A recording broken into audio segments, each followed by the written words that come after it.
ನನ್ ಜೀವನನ ನರ್ಕ ಮಾಡ್ಬಿಟ್ಟ. ನನ್ ಸೊಸೆ ಅನಿತಾ ಇದ್ದಾಗ ಅಪ್ಪಟ ಚಿನ್ನ ಇದ್ದಂಗಿದ್ದ.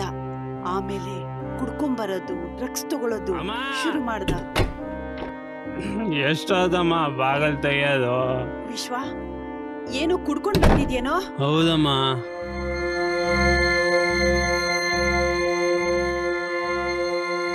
ವಿಶ್ವ, ಯಾಕಪ್ಪ ಕುಡ್ಕೊಂಡ್ ಬಂದಿದ್ಯಾ?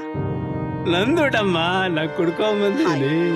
ನೀನ್ ಹೀಗ್ ಕುಡಿತಾ ಇದ್ರೆ ನಮ್ ಬ್ಯಾಂಕಲ್ಲಿ ಇಟ್ಟಿರೋ ದುಡ್ಡು ಕರ್ಗೋಗುತ್ತೆ, ಈ ನಮ್ಮ ಆಸ್ತಿನೂ ಕರ್ಗೋಗುತ್ತಷ್ಟೇ. ಏನ್ ಆಸ್ತಿ ಆಸ್ತಿ ಅಂತ ಸಾಯ್ತೀಯಮ್ಮ? ಹೋಗುವಾಗ ತಗೊಂಡೋಗ್ತೀಯ? ನಂದುಡಮ್ಮ, ನನ್ನ ಅಕೌಂಟಲ್ಲಿದೆ, ನಾನ್ ಕುಡ್ಕೊಂಡ್ ಬಂದಿದ್ದೀನಿ. ಬ್ಯಾಂಕಲ್ಲೆಲ್ಲ ದುಡ್ಡು ಡ್ರಾ ಆಗಿದೆ ಅಂತ ಬಂದಿದ್ಯಲ್ಲೋ? ಹಿಂಗ್ ಮಾಡಿದ್ರೆ ಹೆಂಗೋ? ನನ್ನ ಅಕೌಂಟಲ್ಲಿದೆ. ಮದ್ವೆಗೆ ಅಂತ ಹುಡುಗಿ ಹುಡುಕಿದೀನೋ? ಹುಡುಗಿನ? ನಂಗೆ ಹುಡುಗಿನೂ ಬೇಡ, ಮದ್ವೆನೂ ಬೇಡ.